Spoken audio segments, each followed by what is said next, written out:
ఆర్థిక సంవత్సరం నుంచి 2023-24 ఆర్థిక సంవత్సరం వరకు 7,848 కోట్ల రూపాయలు బడ్జెట్ పెట్టి కేవలం 2,685 కోట్ల రూపాయలు మాత్రమే ఖర్చు పెట్టారు. ఈ విధంగా సమాజంలోని 90% జనాభా ఉన్న ఎస్సీ, ఎస్టీ, బీసీ, మైనారిటీ మరియు మహిళల కోసం గొప్పలు చెప్పుకోవటానికి పథకాలు బడ్జెట్లో ఉన్నాయి తప్పితే వాటికి నిధుల విడుదల లేవు. ఈ సాంప్రదాయానికి స్వస్తి పలికి మా ప్రభుత్వం వాస్తవానికి దగ్గరగా రాబడులు అంచనా వేసి దానికి అనుగుణంగానే పథకాలకు కేటాయింపులు చేయటం జరిగింది. ఇది మా చిత్తశుద్ధికి నిదర్శనం. సరైన ప్రణాళికలతో అన్ని అడ్డంకులను అధిగమిస్తాం, అందులో ఎలాంటి సందేహం లేదు. ఇది మా ప్రభుత్వం అని ప్రజలు భావించే విధంగా బాధ్యతతో వ్యవహరిస్తాం. మా ఈ నిర్ణయానికి గతంలో జరిగిన తప్పులు, చేసిన అప్పులు ఏమాత్రం అడ్డం కాలేవు. ఇదే స్ఫూర్తితో, ఆశయంతో, ప్రజా ఆశీర్వాదంతో ఈ బడ్జెట్ను ప్రవేశపెడుతున్నాం. 2023-24 ఆర్థిక సంవత్సరంలో తెలంగాణ రాష్ట్ర స్థూల ఉత్పత్తి ప్రస్తుత ధరలో 2022-23తో పోల్చినప్పుడు 13,02,371 కోట్ల రూపాయల నుండి 14,49,708 కోట్ల రూపాయలకి పెరిగింది.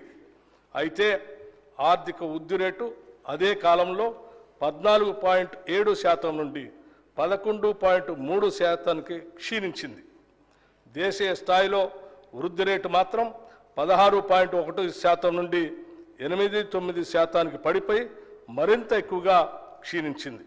పర్యవసానంగా భారతదేశ జీడిపి వృద్ధి రేటుతో పోలిస్తే తెలంగాణ రాష్ట్ర వృద్ధి రేటు 2.4% ఎక్కువ. తెలంగాణ ఆర్థిక వృద్ధి రేటు స్థిరమైన ధరల్లో గత సంవత్సరం 7.5% నుండి 1% తగ్గి ఈ సంవత్సరానికి 6.5%కి పడిపోయింది.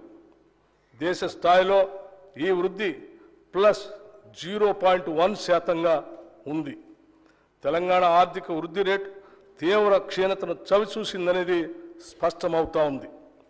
తెలంగాణ మరియు భారతదేశం యొక్క ప్రస్తుత మరియు స్థిరమైన ధరల వద్ద భిన్నమైన వృద్ధి రేట్లు తెలంగాణలో ఉన్న అధిక ద్రవ్యోల్బణం రేటును సూచిస్తున్నాయి. 2023 డిసెంబర్లో తెలంగాణలో 6.65%గా ఉన్న వినియోగదారుల ధరల సూచిక 5.69%గా ఉన్న దేశ సగటుతో పోలిస్తే చాలా అధికంగా ఉంది. అధిక ద్రవ్యోల్బణం ఉన్న రాష్ట్రాలలో తెలంగాణ 5వ స్థానంలో ఉంది.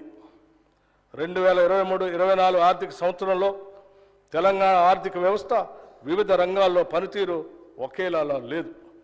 దీనికి అనేక కారణాలు ఉన్నాయి. ప్రాథమిక రంగాల్లో ఒకటైన వ్యవసాయం చాలా క్షీణించింది.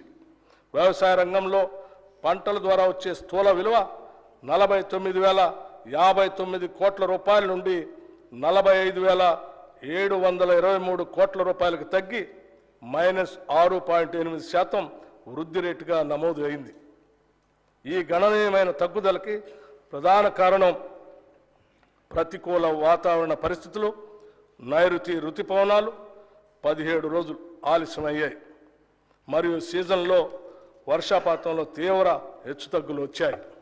ముఖ్యంగా ఆగస్టు మరియు అక్టోబర్లో పంటలు కీలక దశలో ఉన్నప్పుడు వర్షపాతం గణనీయంగా తగ్గింది.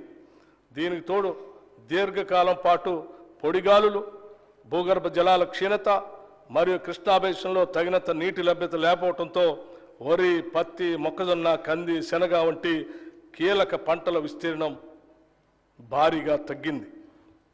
అదే సమయంలో తెలంగాణ ఆర్థిక వ్యవస్థలో ఇతర రంగాలకు కూడా వృద్ధి రేట్లో తరుగుదల నమోదు చేశాయి. విద్యుత్, గ్యాస్, నీటి సరఫరా, వాణిజ్యం మరియు మరమ్మత్తు సేవలు, హోటళ్లు మరియు రెస్టారెంట్లు, రైల్వేలు మరియు వాయు రవాణా వంటి రంగాలలో గణనీయమైన తగ్గుదల కనిపించింది. అయితే తయారీ రంగంలో మాత్రం పెరుగుదల కనిపించింది.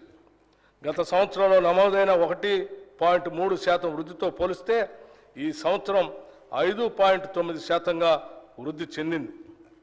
రియల్ ఎస్టేట్, నిర్మాణం మరియు మైనింగ్, క్వారీ వంటి ఇతర రంగాలు కూడా మునుపటి సంవత్సరంతో పోలిస్తే 2023-24లో అధిక వృద్ధి రేటును నమోదు చేశాయి. తెలంగాణ తలసరి ఆదాయం ప్రస్తుత ధరల ప్రకారం 2023-24లో 3,43,000